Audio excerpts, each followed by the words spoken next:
logical reasoning, more than any other section, has a clear order of difficulty, meaning that you don't want to attempt every question in the same amount of time.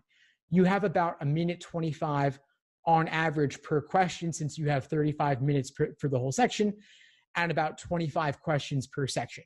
But because not all of them are of equal difficulty, and there is a general order of difficulty, that means you ideally want to blast through the first 10 questions in about 10 to 12 minutes, build up a time bank so that you can then have more time later to attempt the tougher questions later in the section when you need to. Now, I know that a couple of folks were asking about mindset and order of approach.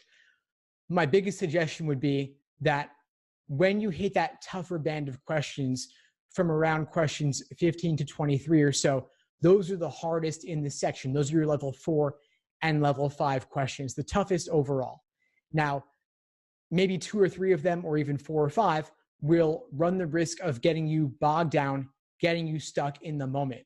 What I don't want you to do is fall into this sort of logical reasoning quicksand where you invest minute after minute after minute and nothing at all changes for you.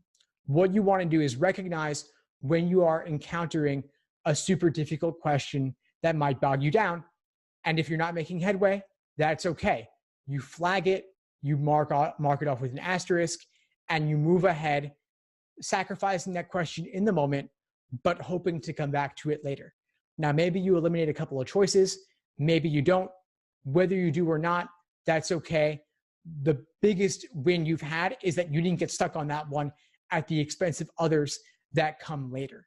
You want to get to the end of the section, finish question 25 or 26, whatever it is, then come back and tackle the toughest 3 to 5 that you couldn't solve in the moment. And it's okay to have 3 to 5 like that. I personally have 3 to 5 like that myself when I do any timed LR section. That's my personal style, but it works for a lot of folks. Maybe you only want to flag 1 to 3. That's fine.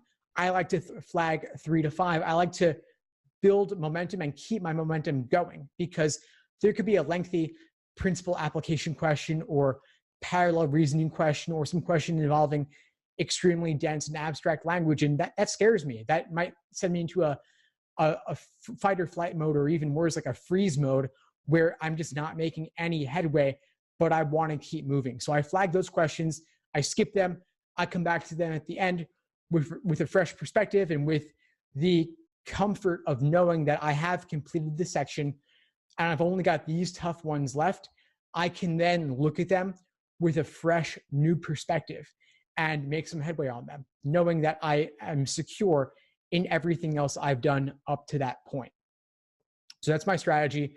Works for a lot of my students, just skipping tough questions, coming back to them later. The exact ones that you skip will vary from person to person. But again, any question that involves very long answer choices, like principal application or parallel reasoning, parallel flaw, where you're reading 6 stimuli for the benefit of one correct answer, that's a big time investment. Or again, abstract language and technical language, those are going to take more time to parse through. And then, of course, anything where all 5 answer choices are on the same topic, those are also likely to take longer than others.